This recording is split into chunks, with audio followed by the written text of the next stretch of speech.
Welcome to the Danny Clinkscale Reasonably Irreverent podcast. Insightful and witty commentary, probing interviews, and detours from the beaten path. Welcome to Danny and Stan's Football Weekend right here on the Reasonably Irreverent podcast. It's brought to you by NoNonsenseHealthcareNinja.com, and you can go visit Chad and his friends and your friends and get some great advice on healthcare in that challenging spot for everyone these days, and they'll help you out and point you in the right direction. A so-so Saturday and a spectacular Sunday as far as sports is concerned. Hey, Kansas State golfer won a PGA Tour event. Sporting Kansas City won a scintillating soccer match. And as far as football is concerned, which is what we're here to talk about, the Kansas City Chiefs got the job done. Getting the job done was the strategy for Missouri, as they didn't try to pile up style points in winning a game against South Carolina, and all kinds of complications involved with Kansas State and a bad Saturday. And now they look ahead to try and get some traction as the season plays out. Already some big successes with a rivalry win and beating Oklahoma this year, but really a tough go down the stretch for Chris Kleiman's team. Lots of things on the table today as we continue on Danny and Stan's Football Weekend right here. It's brought to you by NoNonsenseHealthcareNinja.com. It's the Reasonably Irreverent podcast. It's time now to get some great assistance on healthcare with Chad Beisel from NoNonsenseHealthcareNinja.com. And Chad, even your business's name would indicate that you have a real aggressive way and an important way to go after some health insurance for your clients. What I've found out in the industry is just a lot of people are really confused. They don't know what plans are good, what their plans offer, how they cover. And so I've just taken the approach of being really educated on what options are available to clients and showing them all the options that are available and making sure they understand them so they can pick and choose what options are good for them. And one thing that's really important, of course, is access to doctors and hospitals. Absolutely. That's becoming a big issue for a lot of people. Some of the plans out there are going to restrict those clients to where they can and cannot go. So if you live just outside the Kansas City metro, some of the counties outside, you may not be able to go to some of the hospitals up here in the Kansas City area. So making sure that you have a plan that's got doctors and hospitals and places you want to go is really, really important today. Learn more by visiting NoNonsenseHealthcareNinja.com and let Chad help you. Cinematic Visions has been an affordable solution for professional media production in Kansas City since 2003, offering award-winning video production and creation, as well as a wide array of digital and social media management services. From planning, scripting, filming, editing, and post-production, to delivering your product to a watching world, Cinematic Visions will provide professional and affordable services for you and your business with the necessary return on investment to make it all worthwhile. Cinematic Vision's goal is to unlock the power of storytelling through video and a strong online presence for your company. Beyond the numbers, they want to inspire and evoke your clients to feel and act. Let my friends at Cinematic Visions embed your brand where it belongs, in your customers' minds. You can find them online at cinematicvisions.com or with a quick phone call at 816-600-6300. I'm here with Tim Emerson, the owner of Emerson & Company. And Tim, give us an idea of the range of services that you provide from Emerson & Company. At Emerson & Company, we do credit card processing, payroll services. We do bookkeeping, merchant accounts like point-of-sale systems. What would you say differentiates you from other companies in the field, and what makes you special? I think what makes us unique is that we're a small local business making regional decisions on companies. We create a profile for the business and then put it out to our different vendors in a very competitive environment and tailor those needs to the specific business, which usually ends up in a great fit or great result for the company. And, of course, the idea is to save money, right? Save money, and actually sometimes I'm surprised where actually a solution that may cost a little bit more ultimately does save money, but we're not conditioned to think like that sometimes. Emerson & Company. Check them out at emerson-co.com or call them at 816-360-9092. Most of us have experienced auto accidents, and it's no fun. And even less fun is trying to work on the insurance aspects afterwards and getting full value after an auto accident. I'm here with David Cowan from WreckExpert.com. And David, you have an unusual and important niche for people after an auto accident. We have a passion to teach car wreck clients what they deserve. Getting your car repaired only fixes the damage and the paint. Getting paid for your car's loss in value is called diminished value. Chances are you've never heard of this before because most people aren't looking out for you. We help people collect thousands to tens of thousands of dollars for their car's loss in value after the wreck. And if somebody wants to come to you for that, what's the original assessment cost them? We offer a free review of any insurance claim to see how we can help. You can't beat that. Great expertise and assistance in getting full value after an auto accident from David Cowan. Visit recexpert.com and learn more. If you'd like to join these and other great sponsors and market your business to a growing and engaged audience, contact us at Danny@DannyKlinkscale.com. Look forward to hearing from you. Stan, let's start off with the fact that what we saw on Sunday Night Football, first of all, was great entertainment and great football entertainment, a great way for the National Football League to display itself and a tremendously entertaining ball game. But the real bottom line comes down to the fact that the Kansas City Chiefs are a remarkably difficult team to beat. The Raiders were flying around. They were the team that looked like somebody had put a victory lap on them in the previous game. The pads were popping. Derek Carr was outstanding. John Gruden's game plan was great. There were all kinds of things that were in favor of the Raiders. The Chiefs' pass rush was non-existent, and yet the Chiefs get the ball with a minute and a half to go. They're losing, but we kind of know they were going to win, and maybe with an effort that was certainly not – that was close to what the Raiders have, the best the Raiders have to offer. It wasn't the best that the Chiefs have to offer, and still the Chiefs win the ball game. Well, I think we need to talk about when we say what the Chiefs offered. Offensively, I think it's as good as it gets. There were just no flaws all day, except for an interception right before the half that if the Chiefs would have scored on that possession in the Arena Football League style that I saw out there, which means you should score a touchdown on every possession, and both teams did on their first two possessions. Took over a quarter and a half, it seemed like. Here we go, and it just sequenced out that they forced the Raiders to kick a field goal, and I thought, okay, Chiefs scored a touchdown here, get the ball to start the second half. They separate. They're up by double digits, and the Raiders are in trouble, but that was an interception. So other than that, though, the Chiefs' offense was great. Now, the defense had some problems. I think it's more about the Raiders. I didn't think Tyrann Mathieu was a difference maker. To me, he's the guy, and I didn't see him making those difference-making plays, blitzing the quarterback, strip sacks. He was a little bit late when he was down there, if it was to Waller, trying to guard him. The fabulous tight end for the Raiders. But this is more about the Raiders. They played really good football. And I look back to the Carolina game now and go, Carolina played just great strategic football, did everything they could using a guy like Christian McCaffrey to give themselves the best chance. A fake punt, going for fourth down inside the 10 with a cute little play. All the things that Carolina did, I was extremely impressed with. And then the Raiders delivered it again. I've been saying that Derek Carr has really taken to John Gruden's coaching. I think he stepped it up to another level, and I think John Gruden has really made himself a very good NFL coach, not an old-school guy trying to come back. He's into modern football, doing the things they need to do. They have balance in their offense. He's taught Derek Carr very well. They have weapons. They've added speed. On the offensive side, I think they did a good job.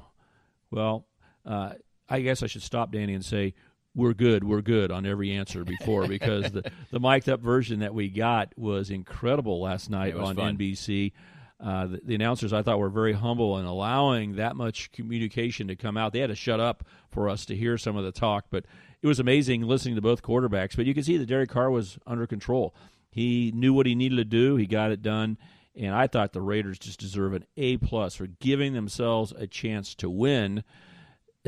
But you have to do that plus. You have to do almost everything right. And then when you get down in the last minute and a half and you're driving down, you almost have to have a way to run out the clock before you score or the Chiefs are going to come back at you. Now, that is so hard to do because it had to be a touchdown, not a field goal.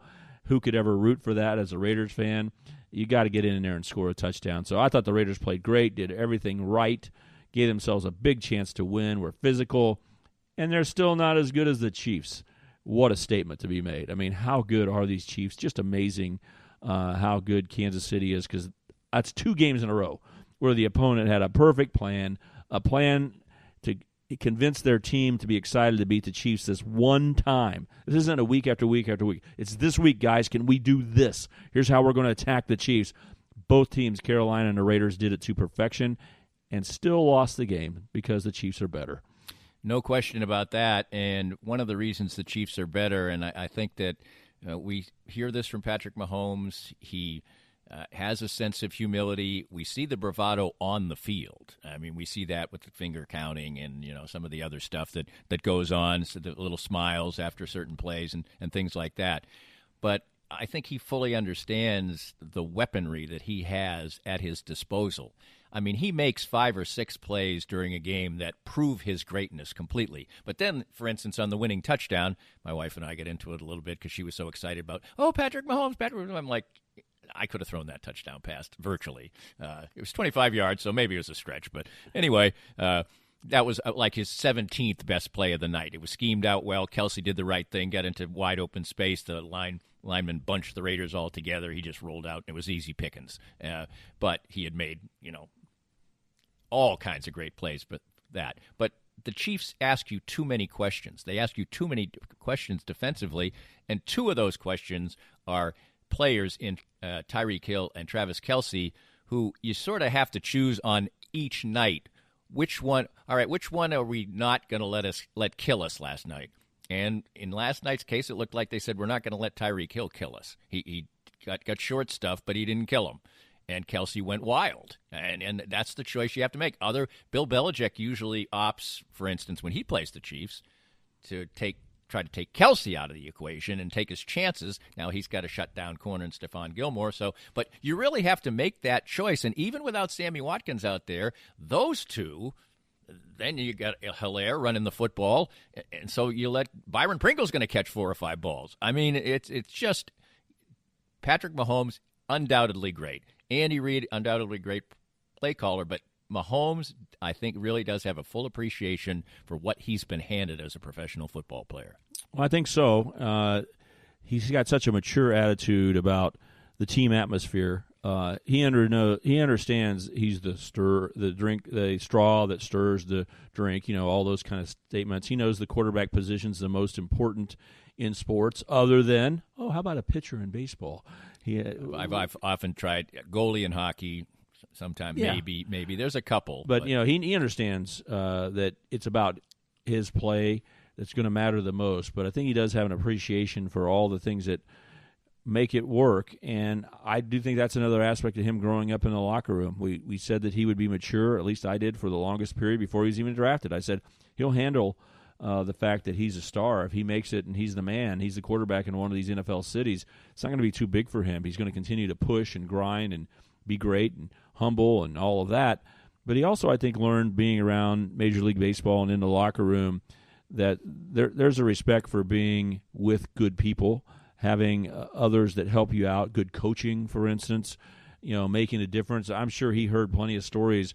Remember in baseball, you fail 7 times out of 10, you're a Hall of Famer. I mean, you hit 300. But also, like his father's career ERA was 5.5. I mean, he was no star. And so he understood the struggles of carving out a long career in Major League Baseball while not being great. But if you think about a tip from a hitting coach to a baseball player, he probably heard about those things. I'm going to work. What are you doing right now? Whoever he's talking to, Alex Rodriguez, what are you working on? He said, well, I've been missing this pitch a little bit, and they said maybe I ought to think about this. I'm going to get on a tee and hit this way.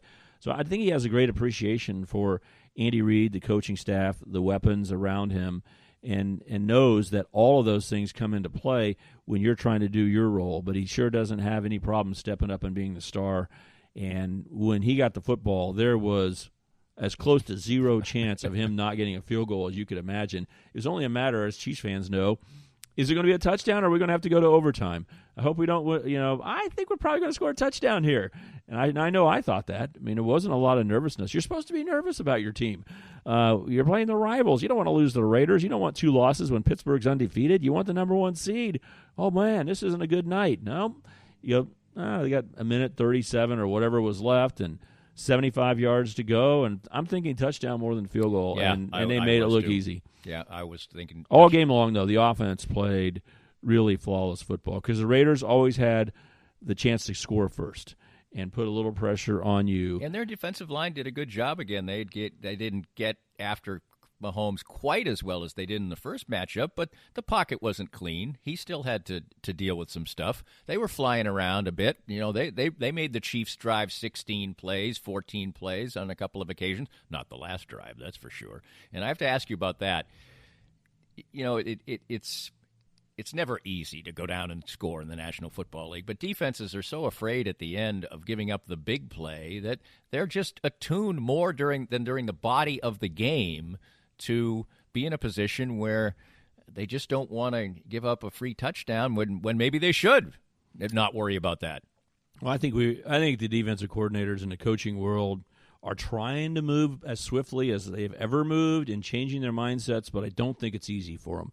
And they've always been taught, well, if you got a lead and the other team has the ball backed up on a touchback, they're going to get started at the 25-yard line and there's less than 2 minutes left. Boy, if we guard the sideline a little bit and keep everything in front of us and don't give up something easy, it's going to be hard for them to drive down the field. I bet they'll run out of time. Well, that's the dumbest thing ever. You're never going to run out of time. In the NFL right now, they're on a historic level never seen before. 40% of all drives end up in scores in the NFL this season. So they know how to score. And this idea that they can't move down the field quickly is unbelievable. Time doesn't stop you, Danny. It's downs that stop you. Right. So, but the defensive coordinators really haven't gotten that. Even the Raiders last night are going, okay, I know the Chiefs might move into field goal position, but we sure aren't going to give up a touchdown. So you usually move back a little bit, and here's the words the defensive guys say, Danny, keep everything in front of you. That's the whole philosophy.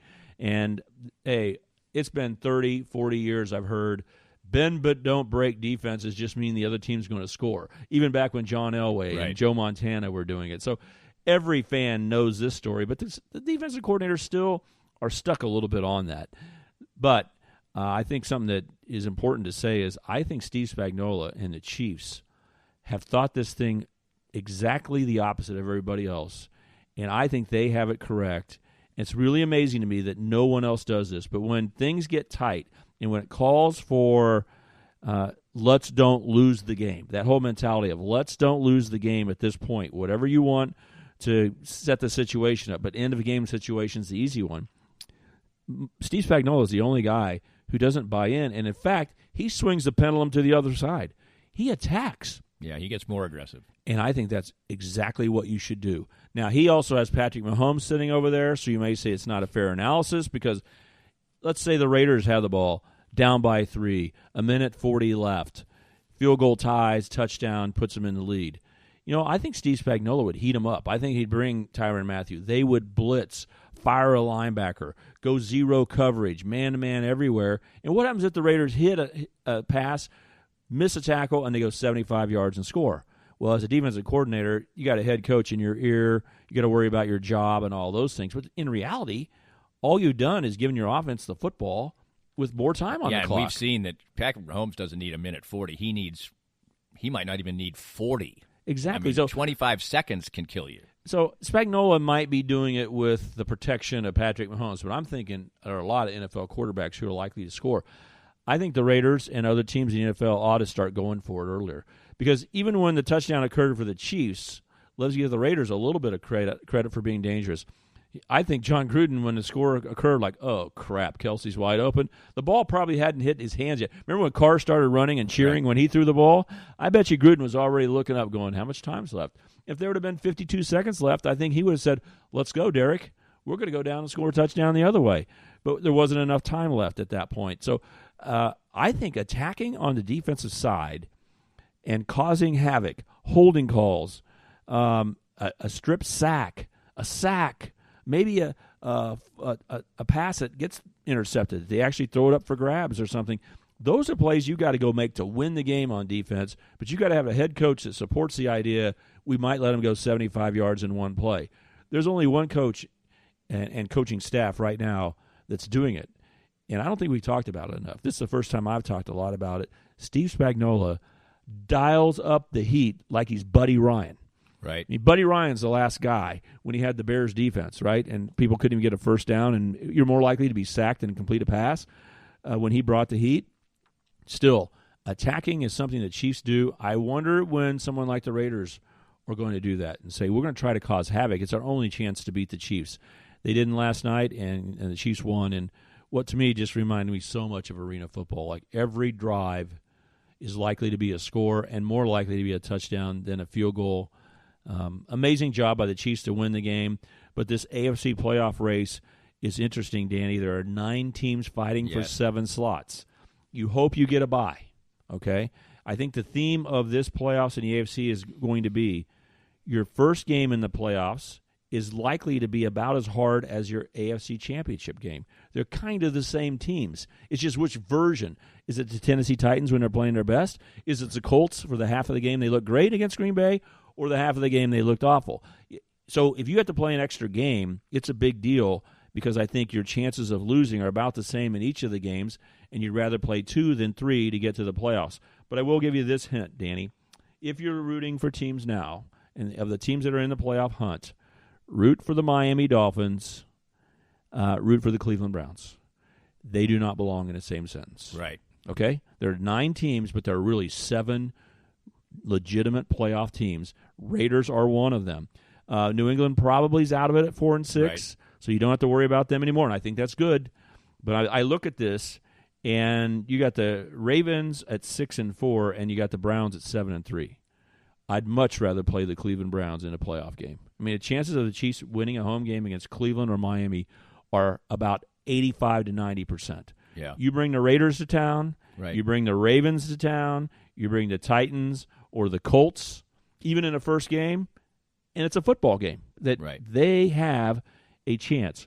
But the good news is, now it would be the Raiders, by the way. It would be the Raiders right now in a tiebreaker, but I think the Raiders will be a legitimate foe if the Chiefs play them in a playoff game.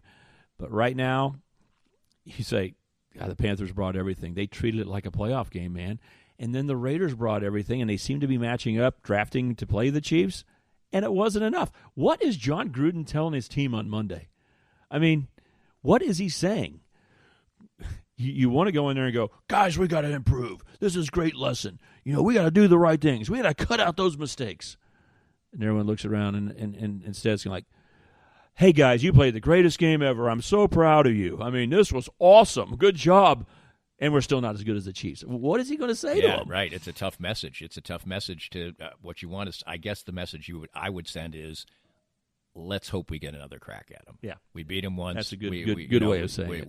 We almost did it the second time. We did it. If they'd lost both games like last night, then it would be a tougher message. But they did get over the hump in the one game, so we'll see. Up next, Tampa for the Chiefs, and Chiefs fans will have fun tonight because they get to scout Tom Brady against a good defense, and so that should be a fun one next week, too, and another challenge for the Chiefs. Yeah, we mentioned that there are 4 road games that the Chiefs need to take notice of. When you kind of think, hey, the Chiefs are going to run the rest of the way, might dump a game, or not. Let's watch. We'll start watching Pittsburgh's games because they need to lose. We're more interested in Pittsburgh than the Chiefs because we're sure the Chiefs are going to win. But tap the brakes just a little bit.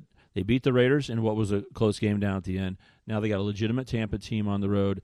They go to Miami as well, and they have one other Saints, and they have the Saints who really have. Really playing much better now than they were earlier in the year. So you got 3 more out of the 4 tough road games left, and you can't afford to lose any unless Pittsburgh starts dumping games. There's 6 games left. The Steelers could easily lose, even as close as Thursday night. That Ravens game should be a very close game. Root for the Ravens. Knock the Steelers down. It won't be an easy run for the Steelers when there's 6 games, but the Chiefs can't afford to lose another one because the likelihood of Pittsburgh losing 2 and you winning all the tiebreakers – not great. Not a likely situation, and I think the Chiefs can go beat the Steelers in the AFC Championship game. I'm not worried about that. I think they could do that. It's just you don't need to play another extra game, right? Because these teams are going to the respect level they're bringing to the Chiefs is amazing. These are NFL players, but there's another level when they get adrenaline flow and excitement that when they're out in the field with the Chiefs, they respect the heck out of it so much. I think they're going to give their best performances. So I don't think they're going to lay down and whimper away when the Chiefs play them in the playoffs. I think they're going to say, we got to be perfect from the first play. The best example is, how about was it the 3rd play of the game? Raiders call timeout. Right. Raiders call timeout. That was the best example of how good the Chiefs are. Who would use a timeout on a 3rd play? But the Raiders knew this drive has to be a touchdown drive. This first drive has to work perfectly, and we cannot have a bad play here, so let's call timeout. I thought, what a respect level and an appreciation for what it's going to take. And they did everything and still lost. Right, absolutely. We'll talk college football coming up next. Some interesting topics, not all good ones, to say the least, but we'll continue on with Danny and Stan's Football Weekend right here on the Reasonably Irreverent Podcast. More of Danny's Reasonably Irreverent Podcast after this. We're here with Joe Spiker, the CEO and president of Easton Roofing. And, Joe, you had a great year in 2019, a record year. 2020 comes, things are moving smoothly along, and then the coronavirus comes. But your company seemed to be very ready, very proactive, and very ready to serve your customers well. Yeah, we adopted social distancing very early before the cities even put out the notices. And we started working from home. We are largely cloud-based as a company, so that transition was easy. Our technicians are wearing masks and gloves, and salespeople are not meeting with homeowners. We're doing everything digitally and doing everything we can to do our part to get over this as quickly as possible. So for any needs that people have right now, what's the best way to get in touch with you? Well, you can always call us, 913-257-5426. But the best way is to go to eastonroofing.com, put your information in, and we'll give you a call. Easton Roofing. Integrity matters. Firsthand, I have enjoyed the benefits of the CBD products from Canaway.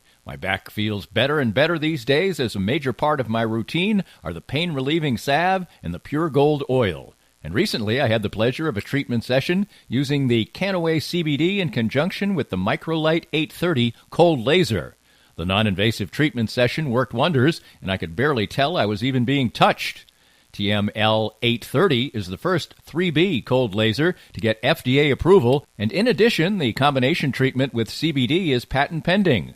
The new smart laser is the only hands-free cold laser in the world and is used by athletic trainers, chiropractors, MDs, physical therapists, and veterinarians everywhere.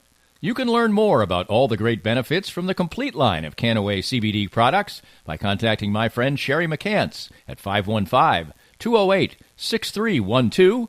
That's 515-208-6312 to get outstanding information about Canaway. Hi, everybody. This is Matt Llewellyn from 23rd Street Brewery in Lawrence. I just want to thank everybody for supporting local restaurants during this time of uncertainty. 23rd Street Brewery is now open until this pandemic is over. And right now, more than anything, local restaurants need your help and support. Come on out and see us. 23rd Street Brewery is open now from 11:30 till 9 o'clock for dine-in and carry-out. Whatever we can do to help you out, maybe with your catering needs, too. I appreciate all the support, and thank you for continuing to shop local.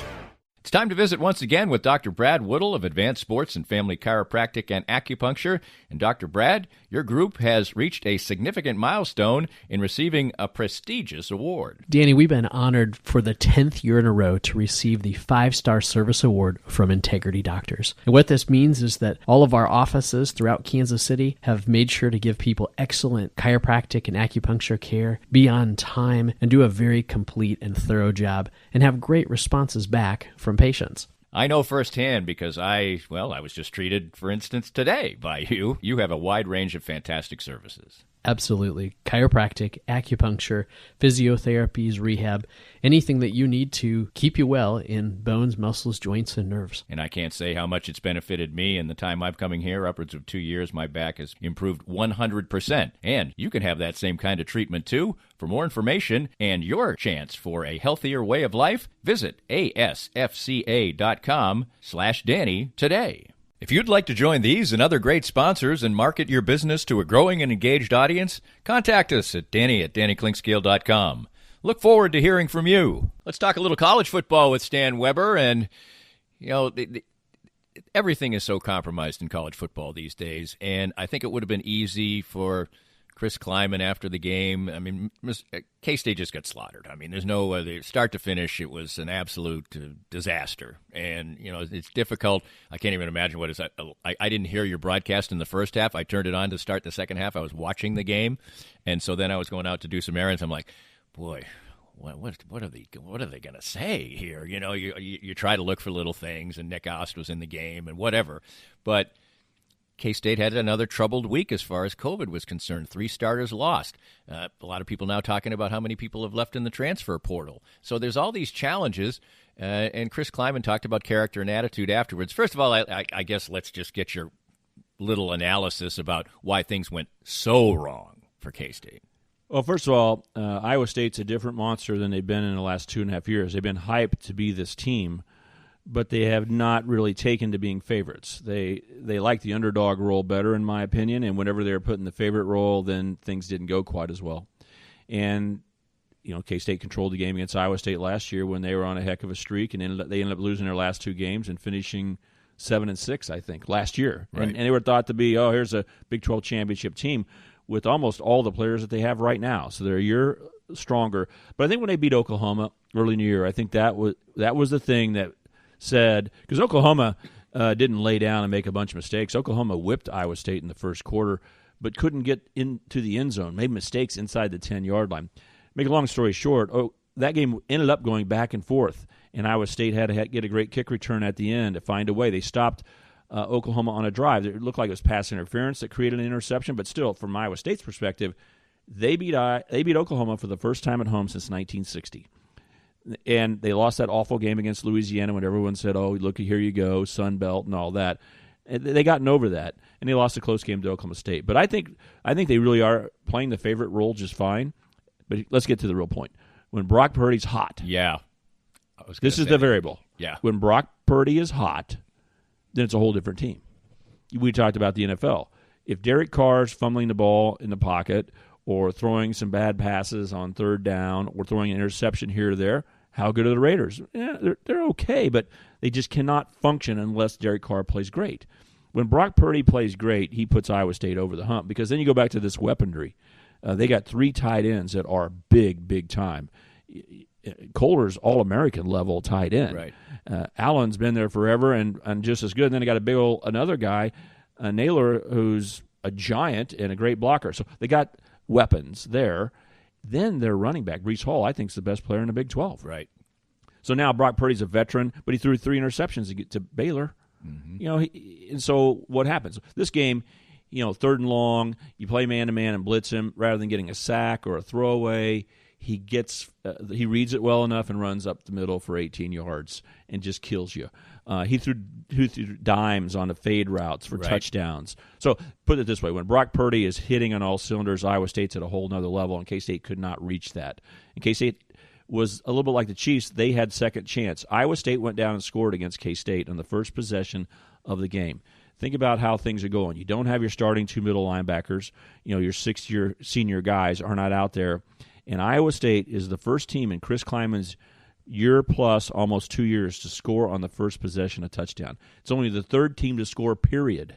Oklahoma went down and got a field goal in 19. Navy went down and got a field goal in 19. This is the first team to score on the first possession and the first touchdown in 2 years. So that was a shock to K-State's system. But they drove down, got to the 3-yard line, 1st and goal, and then failed. And the ice was not thick enough. When they broke through that thin ice, K-State did not have an answer. And does modern football hurt there? I mean, back in the day, you would have kicked a field goal. No doubt. you would have kicked a field goal because it was 4th and 2 when it was all said and done. You get into that, and the analytic people say you got to score, and, hey, Iowa State's going to score a lot of points. You end up with 45. Right. Yes. I know what you're saying. It's not critical. It's just the deflation aspect. Yeah, now you're down by 4. Let's go. But Purdy was perfect. Yeah, he was. And then when they separated, K-State just did not have an answer at all. So congratulations to Iowa State. They really have now made themselves a favorite. And with OSU not playing that well against K-State and not playing that well against Oklahoma, they are now the most solid team, along with Oklahoma, obviously, in the Big 12, and they only have 1 loss. So congratulate them. But from K-State's perspective, Will Howard, is he okay? He took a big hit, came out of the game. I think he probably is okay. But they need him healthy and ready to go. Nickos got a little bit more experience. That's good. But K-State's going to have to bounce back. I mean, they got flattened like the old Flintstones show, when they get run over and you're flat, and then they go poop, poop, poop, and they pop back up and they come back alive. K-State will give it every shot in the world. But, when your linebackers get tested for COVID and they're out against Iowa State, it's pretty easy to know with CDC standards. Right. Don't count on them playing the next game against Baylor. So now you got a wounded dog in Baylor, a team that last year was in a championship game, has a new coach. They're nowhere near as bad as their record shows with one win. They had a week off. What will they bring? And then you got K-State, who should have no confidence, but the players refuse to think that way.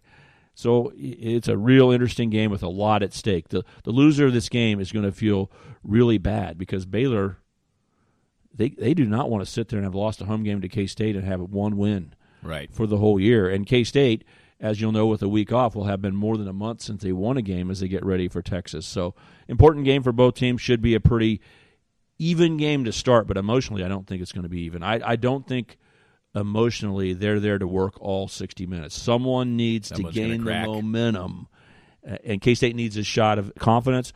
But if Baylor punches them right in the mouth, I don't know how much they're going to have to keep coming back, especially with a couple of veteran guys right in the middle of the line unable to play. Mentioned how the Missouri schedule softened up, and real opportunity for them. They took advantage of it. This was really just a totally just win baby. There were no style points in this game. Missouri got way ahead and then did nothing the rest of the game. Their defense was good, but South Carolina just looked inept, uninspired. I guess all you do is just say there's a W up there and not an L. Right, and now they're getting a little bit of a national attention, even though they're 3-3 in the coaches' poll. They're 3 spots from being ranked in the top 25. So arrow up from a national perspective. And we said there's pressure going into the game when we were on Sports Radio 810 on Saturday on College Game Day, Danny. There was a lot of pressure on Missouri. You had to win this game. Normally you'd say, toss-up game, let's see what happens. But they had to win with Muschamp being gone and with the team having guys opting out during the middle of the week, all those things. And they did it. I mean, they punched them in the mouth at the beginning of the game. They could have not played the game. They didn't have enough players. They had 52. All the credit in the world to Missouri. I give this game a lot more credibility than most do because it turned it into an old SEC-style game. They played the odds. I mean, that's smart coaching when you go, we are up by 2 touchdowns, and we play this right, they have no chance of winning. And that's, do not make a mistake. Don't put up style points. Don't worry about fanciness. We're here to win a ball game. And they have now done that against Kentucky, just taking the breath away from Kentucky, grabbing their neck, as we used to say. And then this game here, they took advantage of a South Carolina team that wasn't quite as engaged and then said, we got you. And like a boa constrictor, just sat there and let the rest of the game play out. And South Carolina was never going to win that game. I wasn't worried about them winning the game. So congratulations to Missouri. Now they got a real exciting game. I wish it were on Friday because they tried to start a little tradition. Right. I mean, it doesn't feel like a tradition, but I was really looking forward to these Friday games and to see Arkansas play Missouri, where instead of Missouri, most of these games I go, Danny, Missouri's going to win. I mean, if they don't win by 10 or 14, we're going to be really surprised. Arkansas was so bad for a couple of years, but not this year. They are a legitimate foe. You mess around, you lose this game. So this is fun. This is what a rivalry or a big game in November around Thanksgiving should mean. I give Missouri a real advantage in the game, but you got to play. They're going to have to play well to win. But if they do, we're really starting. I've been, even last Saturday, the theme was, I'm not sure what we have with Missouri. Right. But I feel a lot better after that game against South Carolina. I said, you have pressure. They responded to it, and I really feel good about them. I'll be very surprised if they don't put a good performance together. And I still think there's room that they may lose. That's how much I respect Arkansas's program right now. Right. I think they're on the upswing. And it's an emotional game. How do Missouri's players who were there react to the fact that their old head coach is they going to be the head coach of the other team in this game? And how are Arkansas players embracing their new defensive coordinator? Right. What is the Barry Odom factor? Right. Because I do think the Arkansas players enjoy playing for him as a defensive coordinator, and because of COVID, he was the head coach effectively for the game, at least strategically and stuff. So I think players do take to that. I think they don't read history books much, and they don't care about what happened yesterday, but they really quickly understand that he was the head coach at Missouri a long time. Let's stick up for our guy. They let him go. So both teams could have an interesting emotion. I expect a good game. As a neutral fan, I am really excited, but I'm also excited for how good Missouri is, and I expect them to find a way to win the game, because if it's close and you got to earn it and it becomes physical and all those old style statements, I think Missouri's up to it. And what a great compliment that is, because Eli Drinkwitz can play high-scoring, fun, let's go for fourth down, exciting offense football. That's what he did at Appalachian State, okay? Now can you play SEC football? And Missouri's looked their best this year when they had to play SEC, old-school SEC football. And Kansas, I guess the goal here is to just show up. I mean, show up and at least give your fans the thought that you're fighting. He's fired a coach now. He's tried to grasp at some straws in Les Miles. TCU's not great by any stretch of the imagination. You're playing in your stadium. Put up a fight. I mean, that's got to be the goal, right?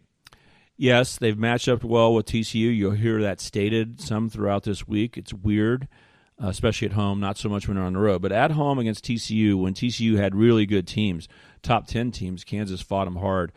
This week, I think the advantage for Kansas is that you do not have to play a high-scoring game to have a chance. Right. TCU's defense is good, so it's hard to project Kansas getting much over 20 points under almost any scenario. But the bad equation can be if it's a high-scoring type game, insert Chiefs, insert Oklahoma Sooners. They had a tough game against West Virginia this week, but they're still going to get the 30 points. Right. Okay, so now you start talking about one thing. What about the other team's offense? What are they going to do? The team that's an underdog.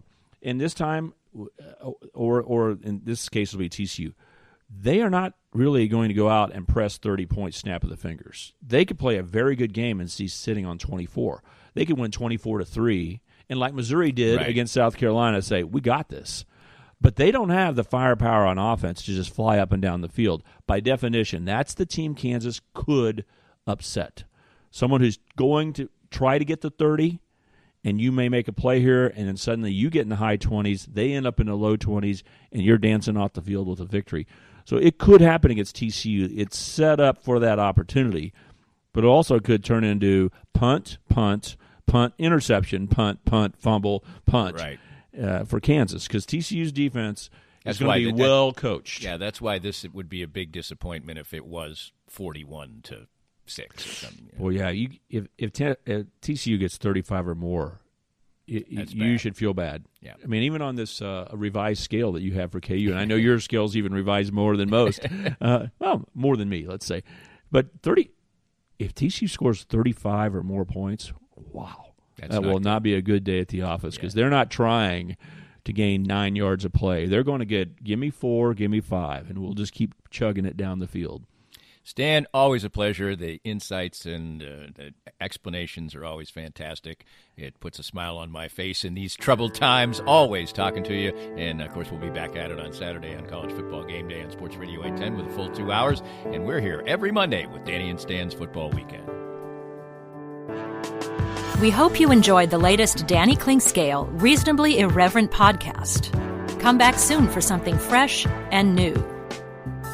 This podcast was made possible by our great sponsors like NoNonsenseHealthcareNinja.com, specializing in expert healthcare guidance and assistance for you.